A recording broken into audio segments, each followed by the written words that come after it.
जब बात चलने लगी थी कि अंग्रेज भारत छोड़कर जा रहे हैं तो उस समय पर भारत कैसा था, ये बताने के लिए लोग कहा करते थे कि भारत उस समय 565 रियासतों में बटा हुआ था।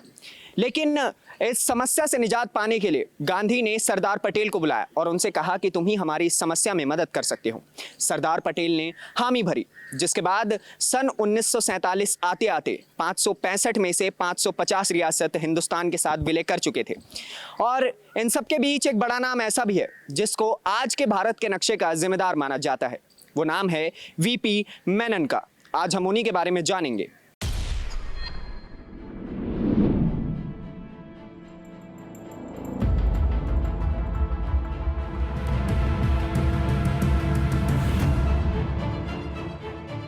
उस समय देश की आबादी करीब 40 करोड़ थी, लेकिन उन 40 करोड़ में से करीब 9 करोड़ लोग अलग अलग रियासतों में रहते थे और सभी रियासतें ब्रिटेन की महारानी की स्वाधीनता स्वीकार करती थी।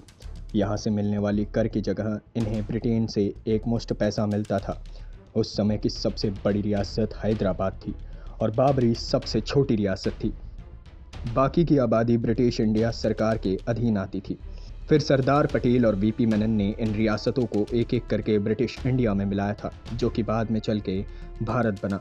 इसलिए ही हमेशा सरदार पटेल के साथ वीपी मेनन का जिक्र आता है। वीपी मेनन ब्रिटिश इंडिया सरकार में बतौर क्लर्क भर्ती हुए थे और बाद में चल के वो IAS भी बने।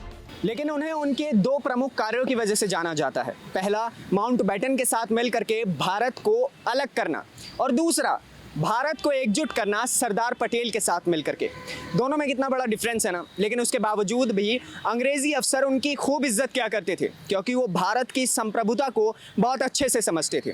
और इसलिए भी शायद माउंटबेटन जहां जहां जाते थे वीपी मेनन को अपने साथ लेकर के जाया करते थे। हुआ यूं कि जून 1947 में राज्य विभाग का गठन हुआ और कमान सरदार पटेल के हाथ में सौंपी गई। इसके बाद जब सरदार पटेल से उनका सेक्रेटरी चुनने को कहा गया तो उनके सामने मेनन से बेहतर विकल्प और कोई नहीं था। लेकिन मेनन के मन में कुछ और ही था। अब तक वो अपनी रिटायरमेंट प्लान कर चुके थे, लेकिन इस हालत में देश को उनकी सख्त ज़रूरत थी। इसलिए पटेल ने जैसे तैसे करके मेनन को मना लिया, जिसके बाद जुलाई 1947 को सभी रियासतों को पत्र लिखकर 3 शर्तों के साथ भारत में विलय का न्योता दिया गया। उस चिट्ठी में लिखा गया था कि रियासतों की सिक्योरिटी और फॉरेन अफेयर्स का जिम्मा भारत सरकार का होगा और बाकी की चीज़ें जैसे राजस्व उनके ज़िम्मे होगी। इस काम को पटरी पर लाने की जिम्मेदारी वीपी मेनन को दी गई थी। हालांकि माउंटबेटन ने काफ़ी हद तक इस काम को आसान कर दिया था एक संबोधन के ज़रिए।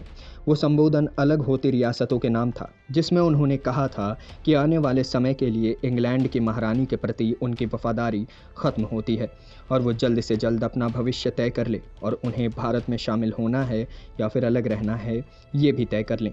और वो ये ना सोचे कि वो भारत के प्रभाव से बचकर रह पाएंगे। और इस संबोधन से फ़र्क ये पड़ा कि सभी रियासत भारत के साथ आ गए, लेकिन कुछ रियासत जैसे कश्मीर, जूनागढ़ और हैदराबाद अभी भी आज़ाद रहने का ख्वाब पाल रहे थे, जिसके लिए वीपी मेनन ने साम दाम दंड भेद की नीति अपनाकर उन्हें अपने साथ कर लिया। तो कैसी लगी आपको ये जानकारी, हमें कमेंट सेक्शन में बताइए। और आप क्या सोचते हैं वीपी मेनन के बारे में, आपको कैसे लगे, उनकी एक पर्सनैलिटी से आपने क्या सीखा, ये ज़रूर हमें कमेंट सेक्शन में बताइएगा। और ऐसे ही धमाकेदार नॉलेजफुल फैक्ट्स को देखने के लिए जनहित टाइम्स को सब्सक्राइब कीजिए। कैमरामैन गजनवी पाशा के साथ नितिश ठाकुर की रिपोर्ट, जनहित टाइम्स।